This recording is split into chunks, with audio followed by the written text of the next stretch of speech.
नमस्कार, India news Haryana पर आपका स्वागत है। मैं हूं आपके साथ हेमंत कुमार और चलिए रुक करते हैं फटाफट खबरों का। दिल्ली में यूथ कांग्रेस ने प्रदर्शन किया और कांग्रेस के कार्यकर्ताओं को संबोधित किया गया। राहुल गांधी ने देश में बढ़ती हुई महंगाई, पेट्रोल डीजल के दामों को लेकर मोदी सरकार पर जोरदार निशाना साधा। राहुल गांधी ने कहा कि पीएम मोदी बताएं कि रोजगार देने के वादे का क्या हुआ। पीएम ने हर साल 2 करोड़ नौकरियां देने का वादा किया था।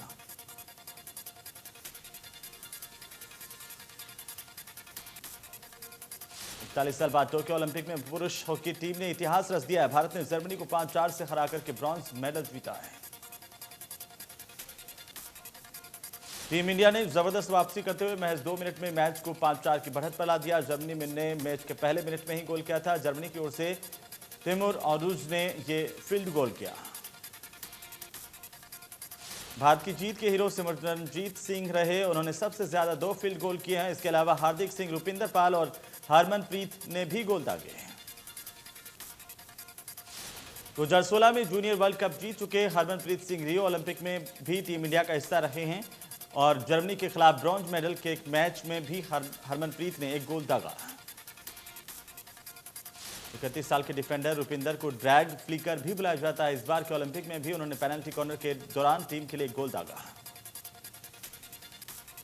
भारत की जीत में गोलकीपर पीआर श्रीजेश की भी अहम भूमिका रही, जिन्होंने शानदार 9 बचाव किए। टीम इंडिया 41 साल बाद ओलंपिक में पदक जीतने में कामयाब रही है। इससे पहले भारत को आखिरी पदक 1980 में मॉस्को में मिला था।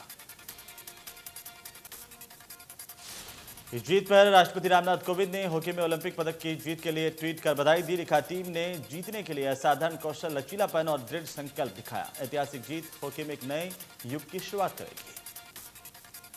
हॉकी की जीत पर प्रधानमंत्री मोदी ने खिलाड़ियों को ट्वीट कर शुभकामनाएं दी। लिखा कि टोक्यो में हॉकी टीम की शानदार जीत पूरे देश के लिए गर्व का क्षण है। यह नया भारत है। खेल मंत्री अनुराग ठाकुर ने ट्वीट कर पुरुष हॉकी टीम को जीत की बधाई दी। लिखा कि हमारी पुरुष हॉकी टीम ने आज फिर ओलंपिक इतिहास की किताबों में अपना दबदबा बनाया। हमें आप पर बेहद गर्व है। कांग्रेस के नेता राहुल गांधी ने भी ट्वीट कर पुरुष हॉकी टीम को जीत की बधाई दी। लिखा कि एक बड़ा पल है, पूरे देश को आपकी उपलब्धि पर गर्व है।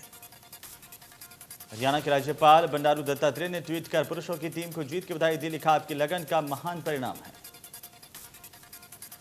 जर्मनी को हराकर के टोक्यो में ब्रॉन्ज मेडल जीतने पर सीएम मनोहर लाल ने ट्वीट करते हुए भारतीय हॉकी टीम को शुभकामनाएं दी हैं। लिखा कि पूरे भारतवर्ष को टीम के होनहार खिलाड़ियों पर गर्व है। वहीं स्वास्थ्य मंत्री अनिल विज ने ट्वीट कर हॉकी टीम को ढेर सारी शुभकामनाएं दी। लिखा कि देशवासियों को बधाई, झूम झूम कर नाचे, झूम झूम कर गाएं। प्रदेश में भी हॉकी टीम की जीत के बाद जश्न का माहौल है। सोनीपत में खिलाड़ी सुमित के घर पर लोग खुशी से झूम उठे। कुरुक्षेत्र में भी खिलाड़ी सुरेंद्र पाल के घर पर जश्न का माहौल देखने को मिला। पिता ने कहा कि बेशक गोल्ड ना आया हो, लेकिन ब्रॉन्ज जीतने पर भी उन्हें बेहद खुशी है। बेटे ने गर्व से सिर ऊंचा कर दिया है। टोक्यो ओलंपिक 2020 से कुश्ती में भारत के लिए सबसे निराशाजनक खबर सामने आई। विनेश फोगाट को बेलारूस की वेनेसा कालाजिंस्काया ने 9-3 से हरा दिया। विनेश फोगाट 53 किलोग्राम की फ्री स्टाइल रेसलिंग में गोल्ड मेडल की सबसे बड़ी दावेदार थीं। विनेश फोगाट के लिए अभी भी ब्रॉन्ज मेडल की उम्मीद कायम है। रवि दहिया आज गोल्ड मेडल मुकाबले में उतरेंगे। टोक्यो खेलों में भारत का चौथा पदक पक्का हो गया है। देश में फिर से बढ़ने लगे कोरोना के नए केस। पिछले 24 घंटे में सामने आए 42,797 केस। कुल मरीजों की संख्या हुई 3 करोड़ 18 लाख के पार। देश में एक दिन में 532 लोगों की कोरोना से मौत हुई है। देश में अब एक्टिव केस 4,04,000 से ज्यादा हैं। प्रदेश में कोरोना की दूसरी लहर पर लगी रोक। एक दिन में सामने आए 27 नए मरीज। 3 मरीजों ने गंवाई जान। कुल मरीजों की संख्या 7,70,000 है। हरियाणा में कोरोना पर लगाम के बाद स्कूल खोल दिए गए हैं। शिक्षा मंत्री कंवरपाल गुर्जर ने कहा है कि अभी 6ठी से 12वीं तक के स्कूल खोले गए हैं। अगर कोरोना काबू में रहा तो अगस्त महीने में ही 1ली से 5वीं तक के स्कूल भी खोले जाएंगे। शिक्षा मंत्री कंवरपाल गुर्जर ने कहा है कि हरियाणा में 137 स्कूल मॉडल स्कूलों के 1,179 पीजीटी लेक्चरर्स को इसलिए डिस्चार्ज किया गया क्योंकि उनके इन पदों पर 5 साल पूरे हो गए थे। शिक्षा मंत्री कंवरपाल गुर्जर ने कहा कि उन्हें ट्रांसफर ड्राइव में शामिल किया जा रहा है। उन्होंने कहा कि प्रदेश में शिक्षकों की कोई कमी नहीं रहेगी। नए शिक्षकों की भर्ती की जा रही है। जम्मू कश्मीर में धारा 370 हटाए जाने के आज पूरे 2 साल हो चुके हैं। कश्मीरी पंडितों का कहना है कि धारा 370 हटाए जाने के बाद जम्मू और कश्मीर में माहौल बदला बदला सा नजर आने लगा है। उनका कहना है कि अगर सुरक्षा की दृष्टि से देखें तो पिछले 2 साल में काफी कुछ बदलाव आ गया। कश्मीरी पंडितों की मांग है कि अभी जम्मू कश्मीर को राज्य का दर्जा नहीं दिया जाना चाहिए। कश्मीरी पंडितों ने मोदी सरकार पर भरोसा जताते हुए कहा कि जिस तरह से 2 साल में जम्मू कश्मीर में काफी बदलाव देखने को मिले, आने वाले दिनों में उनकी वापसी का रास्ता भी खुलेगा। महम 24C के फरमाना गांव से सैकड़ों युवा किसान कांवड़ लेकर टिकरी बॉर्डर के लिए निकले। गांव की मिट्टी और पानी लेकर के युवा गांव के सरपंच के नेतृत्व में टिकरी बॉर्डर पहुंचेंगे। किसानों ने कहा कि हरिद्वार से गांव के मंदिरों में चढ़ाई जाने वाली कांवड़ अब गांव से टिकरी बॉर्डर जा रही है। जब तक तीनों कृषि कानून वापस नहीं होंगे तब तक युवा और किसान मिलकर के आंदोलन को मजबूत करते रहेंगे। सरकार बताएं कि कृषि कानून कैसे किसानों के लिए फायदेमंद होंगे। सरकार को किसानों से माफी मांग करके कृषि कानूनों को वापस लेना चाहिए। यातायात के नियमों की पालना को लेकर यमुनानगर में आरटीए और हरियाणा रोडवेज विभाग ने संयुक्त रूप से चेकिंग अभियान चलाया। इस दौरान बस चलाने वाले चालकों और परिचालकों की वर्दी, नेम प्लेट और तय क्षमता से अधिक सवारी बिठाने को लेकर के कई वाहनों के चालान काटे गए हैं। आरटीओ पूरन सिंह ने बताया है कि गाड़ियों के सभी दस्तावेजों की जांच की गई है। इसके अलावा वाहनों के चालकों की वर्दी, नेम प्लेट न लगाने के साथ ही कंडक्टर के पास लाइसेंस न होने पर बसों के चालान किए गए हैं। फरीदाबाद में क्राइम ब्रांच ने 17 साल से फरार चल रहे 10,000 रुपए के इनामी बदमाश को सेक्टर 48 से गिरफ्तार किया। आरोपी ने 9 मई 1996 को फरीदाबाद में एक व्यक्ति पर नुकीले हथियार से हमला किया था। पीड़ित की शिकायत पर पुलिस ने हत्या के प्रयास का मामला दर्ज कर आरोपी को गिरफ्तार कर कोर्ट में पेश किया था, जहां पर कोर्ट ने आरोपी को 9 साल की सजा सुनाई थी। आरोपी ने 2004 तक 4 साल की सजा काट करके पंजाब और हरियाणा हाईकोर्ट में अपील करके जमानत दे दी थी। इसके बाद आरोपी फरार हो गया और पुलिस को उसकी तलाश थी। मनोहर सरकार की जांच में बड़ा खुलासा हुआ है। सरकार की जांच में 88,000 फर्जी गरीब पाए गए हैं। इसके बाद तुरंत प्रभाव से सभी के सरकारी लाभ पर प्रतिबंध लगा दिया गया है। सीएम मनोहर लाल के आदेश पर सभी सुविधाएं रद्द कर दी गई हैं। आयकर भरने वाले लोग गरीबों का हक छीन रहे थे, वहीं इनकम टैक्स भरने वालों ने खुद को भी गरीब बताया। परिवार पहचान पत्र की पड़ताल में सच सामने आया। 41,000 फर्जी किसानों की भी पहचान की गई है, जो खुद को किसान बताकर पीएम सम्मान निधि हासिल की है। चंडीगढ़ में बुधवार को निकाय चुनाव को लेकर बीजेपी की हाई लेवल बैठक हुई है। इस बैठक में सीएम मनोहर लाल शामिल हुए। इसके अलावा बीजेपी के प्रदेश अध्यक्ष ओपी धनखड़ यहां पर मौजूद रहे और कई विषयों को लेकर के अपनी बात रखी। बैठक के बाद जानकारी देते हुए प्रदेशाध्यक्ष ओपी धनखड़ ने बताया कि परिवहन मंत्री मूलचंद शर्मा के नेतृत्व में प्रदेश स्तरीय कमेटी गठित की गई। इसमें पूर्व मंत्री कविता जैन और मनीष ग्रोवर के साथ ही संगठन के अन्य पदाधिकारी शामिल हैं। ओपी धनखड़ ने जानकारी देते हुए कहा है कि सारी टीम सभी नगर परिषद और पालिकाओं के चुनाव कोऑर्डिनेशन को देखेंगे। इन सभी के अलग अलग जिलों में ड्यूटी लगाई गई है और चुनाव प्रबंधन से जुड़ी सभी चीजों की देखरेख करेंगे। खालिस्तान समर्थकों की सीएम मनोहर लाल को 15 अगस्त पर तिरंगा न फहराए जाने की धमकी पर गृह मंत्री अनिल विज ने प्रतिक्रिया दी। कहा कि भारत में तिरंगा फहराने से कोई नहीं रोक सकता। उन्होंने कहा कि तिरंगा फहराने के लिए हमने बहुत संघर्ष किया है, कई बलिदान दिया। अगर कोई तिरंगे के खिलाफ बात भी करेगा तो 130 करोड़ देशवासी एकजुट होंगे। विपक्ष को निशाने पर लेते हुए अनिल विज ने कहा कि उनका राजनीतिक अनुभव है कि जब किसी नेता को कुछ नहीं आता तो वो बगले में झांकने लगता है। यही हाल विपक्ष का है। विज ने कहा कि पहले की सरकारों में उल्टा होता था, विपक्ष चर्चा करने की मांग करता था लेकिन सत्ता पक्ष बचता था। रादौर के थाना प्रभारी की पिटाई करने का मामला सामने आया, जहां पर रादौर के पूर्व विधायक श्याम सिंह राणा के बेटे नेपाल राणा और कई अन्य लोगों पर ये गंभीर आरोप लगे हैं। यमुनानगर के सदर थाना में इन दिनों लोगों के खिलाफ मामला दर्ज करवाया गया, लेकिन मीडियाकर्मी रादौर थाना एसएचओ से बात करने के लिए पहुंचे तो अपने पूरे स्टाफ के साथ थाने से बाहर निकल गए। घंटों इंतजार के बाद भी वे वापस कुर्सी पर नहीं लौटे। इस मामले में रादौर डीएसपी से बात की गई। उन्होंने कहा है कि मामला उनके संज्ञान में मीडिया के माध्यम से आया। श्याम सिंह राणा ने इसे सरकार का राजनीतिक षड्यंत्र करार दिया है। मानसून की इस बारिश से कहीं एक तरफ लोगों को गर्मी से राहत मिली है, वहीं मंडी डबवाली में बारिश किसानों के लिए आफत बन करके आई है। बारिश के पानी से जलभराव होने से यहां पर 70 एकड़ फसल कपास की खराब हो गई। खेतों में कई फीट तक पानी जमा होने से किसानों को भारी नुकसान हुआ है। इसके बाद अब किसानों ने सरकार से आर्थिक सहायता की मांग की है। तो सोनीपत में लोग इन दिनों गंदे पानी के जलभराव की समस्या से परेशान हैं। गलियों में सीवर का पानी भरने से आने जाने में लोगों को परेशानी का सामना करना पड़ रहा है। आदर्श नगर कॉलोनी में हालात इतने बदतर हैं कि इलाके की महिलाओं ने गुस्से में गांधी चौक पर जाम लगा दिया। महिलाओं का कहना है कि 9 महीने पहले इलाके में सीवर लाइन बिछाई गई थी। सीवर लाइन बिछाने के बाद गलियां नहीं बनवाई गई। अब सीवर का पानी ओवरफ्लो होकर के इन गलियों में भर रहा है। महिलाओं का आरोप है कि निगम के अधिकारी उनके परेशानी को अनदेखा कर रहे हैं, उनकी समस्याओं का समाधान नहीं कर रहे हैं। सोनीपत में वैक्सीन लगवाने वालों की संख्या लगातार बढ़ रही है। शुरुआत में लोग वैक्सीन लगवाने से कतरा रहे थे, लेकिन अब कई घंटों तक अपनी बारी का इंतजार करते हुए लाइन में लगकर देखे जा सकते हैं। सोनीपत में लगभग 3,86,000 पुरुषों और 3,08,422 महिलाओं को वैक्सीन लग चुकी है। 60 साल से ऊपर के लोगों को वैक्सीन लगाने का काम मार्च महीने से ही शुरू कर दिया गया था। वहीं 45 से 60 आयु वर्ग के करीबन 2 लाख लोगों का टीकाकरण हो गया है। 18 से 44 आयु वर्ग में 3 लाख लोग टीका लगवा चुके हैं। भिवानी में गुप्त सूचना के आधार पर सीएम फ्लाइंग टीम ने कराधान विभाग के साथ मिलकर कार्रवाई की। जीएसटी चोरी करने वाले ट्रैक्टर ट्रॉलियों के चालकों को पकड़ा है। इन ट्रैक्टर ट्रॉलियों में मकान बनाने वालों की ईंटों को ढोया जा रहा था। जिन ईंटों की सप्लाई की जा रही थी उनका जीएसटी से जुड़ा कोई कागजात नहीं पाया गया। ऐसे में जीएसटी चोरी मामले में 7 ट्रैक्टर संचालकों के खिलाफ मुकदमा दर्ज किया गया। सीएम फ्लाइंग की टीम ने अधिकारी की ओर से बताया गया कि गुप्त सूचना मिलने पर कार्रवाई की गई। रोहतक भिवानी रोड पर ईंटों से भरे ट्रैक्टर ट्रॉली को रुकवाया गया तो चालकों के पास जीएसटी के कागज नहीं मिले हैं। सचिवालय में हरियाणा में मुख्यमंत्री मनोहर लाल ने जनता दरबार लगाया। करीब 2 घंटे तक जनता दरबार चला।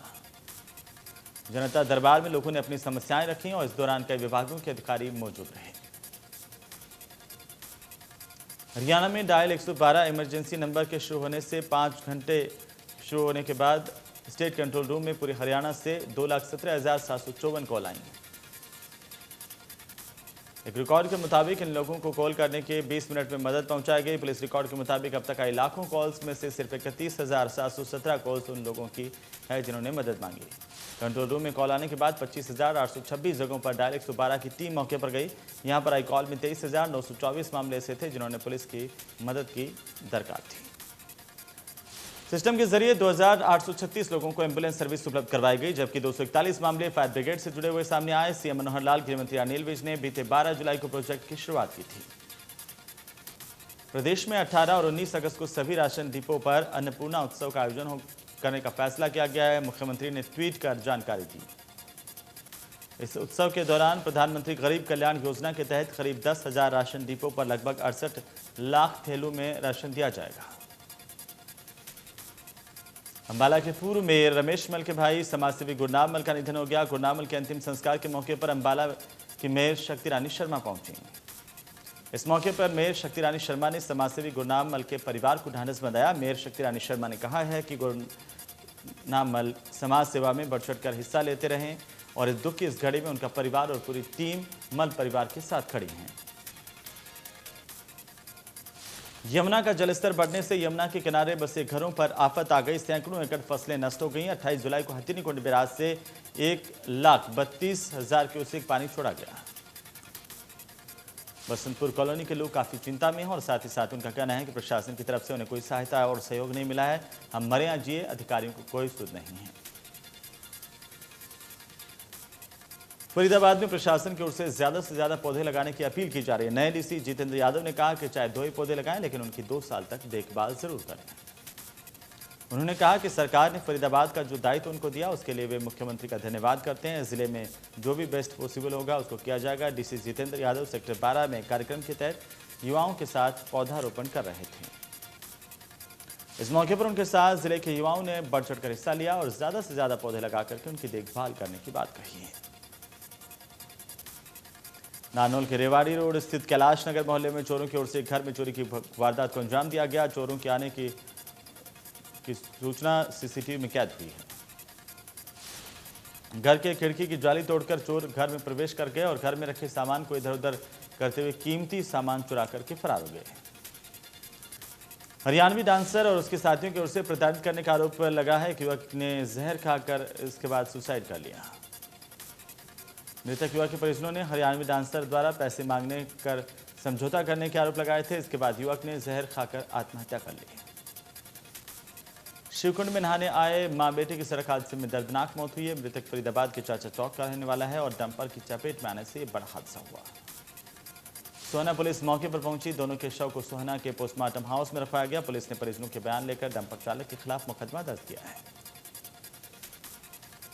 नुहर से सटे शाहपुर नगली गांव में सेक्स रैकेट का धंधा चलाने वाली 2 महिलाओं समेत 4 को गिरफ्तार किया गया। पुलिस ने 4 आरोपियों के खिलाफ केस दर्ज किया है। चौधरी बंशीलाल विश्वविद्यालय की ओर से छात्रों की ऑफलाइन परीक्षा करवाए जाने के विरोध में छात्रों ने परीक्षाएं ऑनलाइन करवाए जाने की मांग को लेकर विरोध प्रदर्शन किया। छात्रों ने CBLU के उपकुलपति को ज्ञापन सौंपते हुए कहा कि कोरोना महामारी को देखते हुए सभी परीक्षाओं का ऑनलाइन आयोजन किया जाए।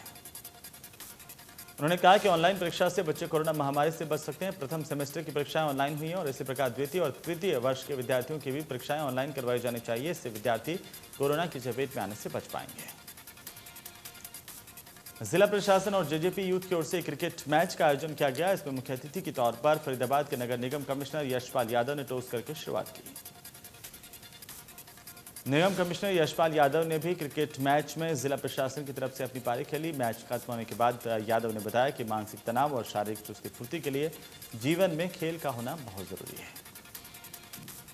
करनाल में इंडिया न्यूज हरियाणा की खबर का असर देखने को मिला। जुंडला के सरकारी गोदाम में सड़ रही गेहूं की फसल की खबर दिखाए जाने के बाद खाद्य और आपूर्ति विभाग और भारतीय खाद्य निगम की टीम गोदाम पहुंची। पानीपत में कॉलोनी में जलभराव की समस्या दूर नहीं हो रही है। पिछले दिनों हुई बारिश के चलते 26 वार्ड में सड़कों पर पानी भर गया। जलभराव के चलते सड़कें तालाब में तब्दील हो गई हैं। निगम के डिप्टी सीनियर मेयर ने भी इसे गंभीर समस्या माना। कहा कि पूरा शहर इस समस्या से परेशान है। केंद्र सरकार की अमृत योजना के तहत सीवरेज दबाए जाएंगे ताकि पानी निकासी का स्थायी समाधान किया जा सके। कैथल के सीनियर सेकेंडरी स्कूल में कई दिनों से बरसात का पानी भरा हुआ है। इसके चलते बच्चों को स्कूल आने में दिक्कत हो रही है। स्कूल में गंदगी का भी अंबार है। स्कूल के मेन गेट पर ही सीवर का गंदा पानी और बरसात का पानी भरा हुआ है। इसकी वजह से बच्चे स्कूल नहीं आ पा रहे हैं। बच्चों की पढ़ाई बाधित हो रही है। बच्चों के माता पिता भी स्कूल संचालकों को इसकी शिकायत दे चुके हैं। स्कूल की प्रिंसिपल और मैनेजमेंट कमेटी के प्रधान ने बताया है कि हमने कई बार नगर परिषद विभाग को शिकायत की, लेकिन कर्मचारी सफाई करने के लिए नहीं आए। भिवानी में इस बार खरीफ की फसल अच्छी होने की संभावना है और कृषि विभाग का अनुमान है कि समय पर बारिश होने की वजह से जिले में बम्पर फसल होगी। कृषि विभाग के अधिकारी ने कहा है कि इस बार किसानों के दलहन की फसल बोने के लिए जागरूक किया गया। सरकार को दूसरे देश से दाल आयात करनी पड़ती थी, लेकिन इस बार दाल की फसल अच्छी होगी। पंचकुला में शहरवासियों पर महंगाई का बोझ बढ़ता जा रहा है। अब सब्जियों के दाम भी आम आदमी की पहुंच से दूर होने लगे हैं। फरीदाबाद में कई सब्जियां दोगुने रेट पर मिल रही हैं। एक हफ्ते में सब्जियों के दाम आसमान छूने की वजह से लोगों का बजट बिगड़ गया है। सब्जियों के दाम बढ़ने की वजह बरसात के बाद पहाड़ी इलाकों से आने वाली सब्जी का ना आना, खेतों में पानी भरना, डीजल के लगातार बढ़ रहे दाम हैं।